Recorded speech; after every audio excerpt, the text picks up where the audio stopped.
ആ എന്നാ കുഞ്ഞിറങ്ങ്. ഓ കുഞ്ഞിനിപ്പോയൊരു 3-4 ലാർജും ഒക്കെ അടിച്ച് 2 പാട്ടും പാടി പെമ്പിളേയും കെട്ടിപ്പിടിച്ച് കിടന്ന് സുഖമായിട്ടൊരു ഉറക്കമുണ്ട്. എടോ താനൊക്കെയാടോ ഭാഗ്യവാന്മാര്, പറയാതിരിക്കാൻ പറ്റുകയില്ല. എന്തോന്ന് ഭാഗ്യമെന്ന് ഇദ്ദേഹം പറയുന്നത്? പിള്ളേർ അവിടെ ഇവിടെയും പോയി കിടന്ന് കഷ്ടപ്പെട്ട് കാശ് അയച്ചു തരും. അതിന് അവർക്ക് വേണ്ടി തന്നെ എന്തെങ്കിലും കരുതി വയ്ക്കുന്നു. ഏതായാലും ആയ പ്രായത്തിൽ കരുതി വെച്ച് 3-4 ആമ്പിള്ളേരാണല്ലോ. പെണ്ണായിരുന്നല്ലോ. എന്റെയും ചേട്ടന്റെ ഒക്കെ ഗതി നോക്ക്, അങ്ങനെ പോലും ഒരു സ്കോപ്പില്ല. എല്ലാം ബെമ്മക്കളാ. അവരൊക്കെ നിങ്ങളെ ഇട്ട് പാടുപെടിക്കാതെ നല്ല നല്ല നിലകൾ എത്തിക്കോളൂ. ആ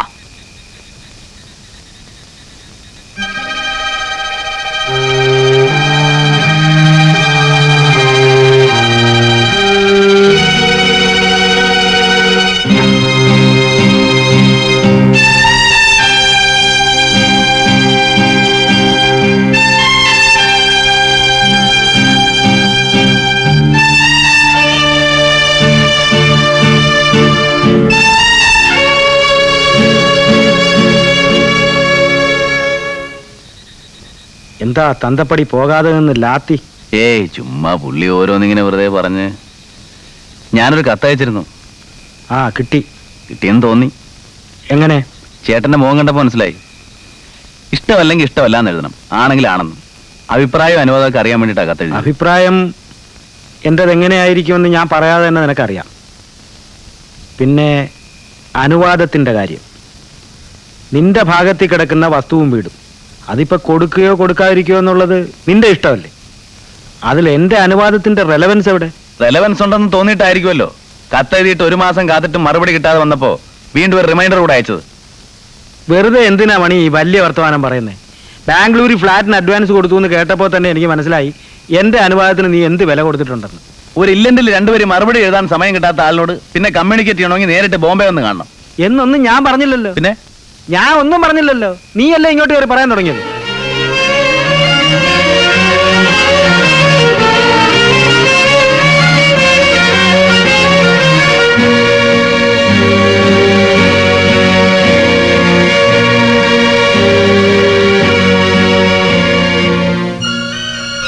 നമ്മൾ ഉദ്ദേശിച്ച പോലെ തന്നെ. ആ അപ്പോ അമ്മ? ഞാൻ ചോദിച്ചില്ല.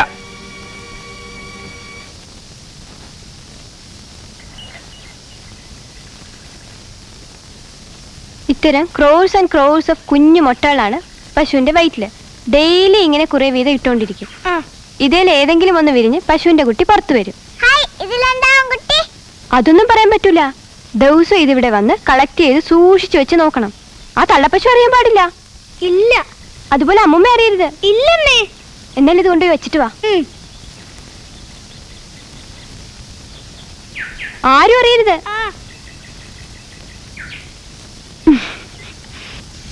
സൗത്ത് ഇന്ത്യയിൽ വെച്ച് തന്നെ ബെസ്റ്റ് എന്ന റെപ്യൂട്ടേഷൻ ഉള്ള സ്ഥലമാണ് ശരണാലയം. ഒന്നിനും അവിടെ ഒരു കുറവുമില്ല. ദിവസവും മെഡിക്കൽ ചെക്കപ്പ്, ഓരോരുത്തരുടെയും ടേസ്റ്റ് അറിഞ്ഞിട്ട് വെജിറ്റേറിയനോ നോൺ വെജിറ്റേറിയനോ ആയിട്ടുള്ള ഭക്ഷണം. ഒന്നും വയ്യാതെ വന്നാല് അപ്പൊ അതിനുള്ള ട്രീറ്റ്മെന്റ്. അവിടെ ഞങ്ങളുടെ കൂടെയുള്ള ഒരു കോഴഞ്ചേരിക്കാരൻ ഫിലിപ്പുണ്ട്. പുള്ളിയുടെ അപ്പനും അമ്മയും അവിടെയാ.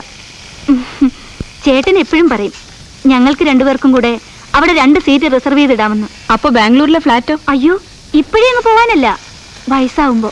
വയസ്സന്മാരെയും വയസ്സുകളെയും മാത്രമേ അവിടെ താമസിപ്പിക്കുകയുള്ളൂ. ഓഹോ. അയ്യോ, ചേച്ചിക്ക് മനസ്സിലായില്ലേ? ഇത് ജെറിയാറ്റിക് സെന്ററാ. ഓർഫണേജ് മാതിരിയുള്ള സ്ഥലമൊന്നുമല്ല. എല്ലാവർക്കും അവിടെ അങ്ങ് ചെന്ന് കയറാനൊന്നും പറ്റില്ല. ചേട്ടൻ തന്നെ അവിടെ ഒരു സീറ്റ് കിട്ടാൻ വേണ്ടിയിട്ട് എന്ത് കറസ്പോണ്ടൻസ് നടത്തി, എത്ര രൂപ ചെലവാക്കി. ആണോ? പിന്നെ ചുമ്മാതാന്നാ വിചാരം. അമ്മ ലക്കിയ, അതുകൊണ്ട് മാത്രം കിട്ടിയതാ.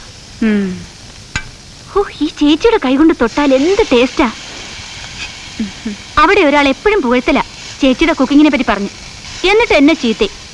എല്ലാ പെണ്ണുങ്ങൾക്കും ഇത് പറഞ്ഞിട്ടില്ലെന്ന് പറഞ്ഞു ഞാനും തർക്കിക്കും.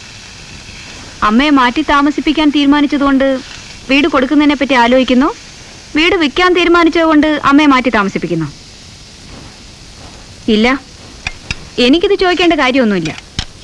പക്ഷെ അമ്മയോട് ഇക്കാര്യം പറയുന്ന ജോലി അത് നിങ്ങൾ ആരെങ്കിലും തന്നെ അങ്ങ് ചെയ്താൽ മതി. എന്നെ കൊണ്ട് വയ്യ.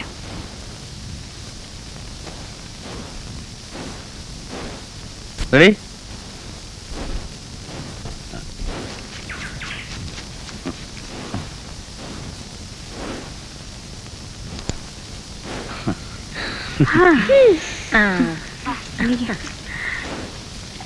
എടാ ഏ? ഇനി ഞങ്ങൾ 3 പേര് മാത്രമായിട്ട് ഒരെണ്ണം.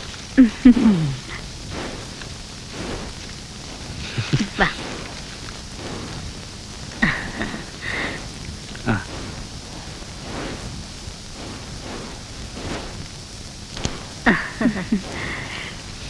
ഇനിതാ അവിടെ നിർത്തി ഒരെണ്ണം. ഇവിടെതാ അങ്ങോട്ട് നീങ്ങി നിന്നാ മതി. നല്ല സ്റ്റൈലും ബാക്ക്ഡ്രോപ്പാ. ഇങ്ങോട്ട് നിന്നേ. നല്ല അസല് ലൈറ്റും. ഇവിടെ നിന്ന് പറഞ്ഞ എടുത്താൽ അമ്മയെ കണ്ടാൽ നല്ല ഹലുവ മാതിരി ഇരിക്കും. അതൊന്നും വേണ്ട. നിന്നെ കൊണ്ട് നോക്കുമെങ്കിൽ ആ മരത്തിന്റെ കീഴെ നിർത്തി ഒരെണ്ണം എടുത്തതാ. അയ്യോ അമ്മ, അവിടെ ഷെയ്ഡ് കൂടുതലാ, തെളിച്ചം കിട്ടുകയില്ല. ഓ അത്രയൊക്കെ തെളിച്ചാ മതി. വാ.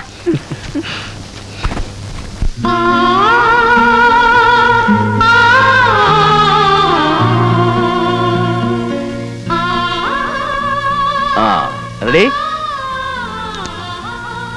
ഓക്കെ. ഇനി അമ്മയുടെ ഒരു ക്ലോസപ്പ്.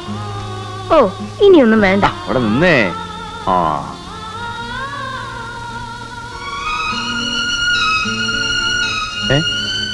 അമ്മ എന്തിനാ കരഞ്ഞേ? കരഞ്ഞൊന്നുമല്ല, വെയിലത്ത് നിന്ന ഈയിടെ അങ്ങനെയാ, കണ്ണി വെള്ളം നിറയും.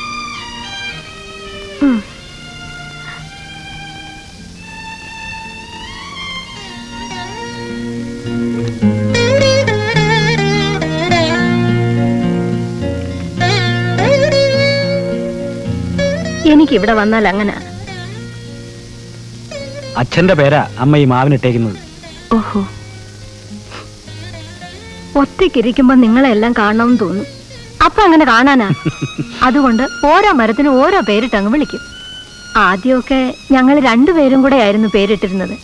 പേരിട്ട് ഒടുവിൽ അദ്ദേഹം അങ്ങ് പോയപ്പോ ഞാൻ ഇതിനാ പേരങ്ങിട്ടു. ഇത് മുറിച്ചാ എന്നെ ചുടേണ്ടത്.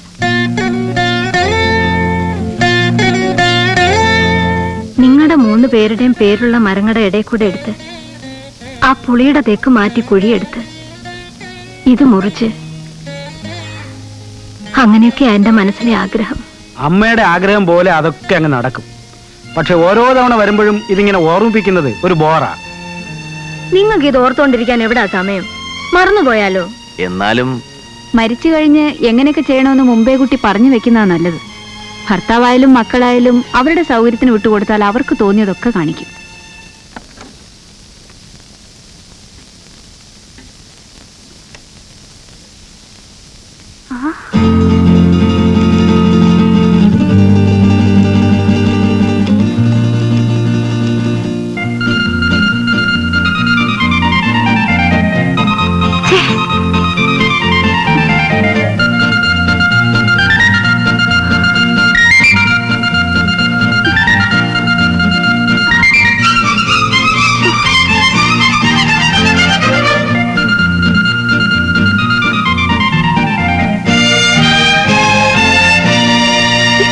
തോറ്റു.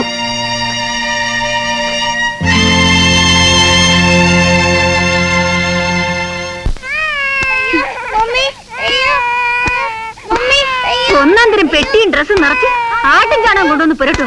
വേറെ ഒന്നും കിട്ടിയില്ലേ നിനക്കൊക്കെ? കാണിച്ചെന്നും പറഞ്ഞ് കുസൃതിയോ? കുസൃതിയൊന്നുമല്ല. അതിന്ന് പശുവിന്റെ കുഞ്ഞ് വിരിഞ്ഞു വരും പോലും. പശുവിന്റെ കുഞ്ഞോ? ആ, പശുവിന്റെ മുട്ടയാന്നും പറഞ്ഞ. ഇതാര് പറഞ്ഞു കൊടുത്തു? ആരാടി പറ. ചേച്ചി നേരാണോടി മോളെ? ഞാനത് സൂട്ട് കേസിൽ കൊണ്ടുവയ്ക്കാനൊന്നും പറഞ്ഞില്ല.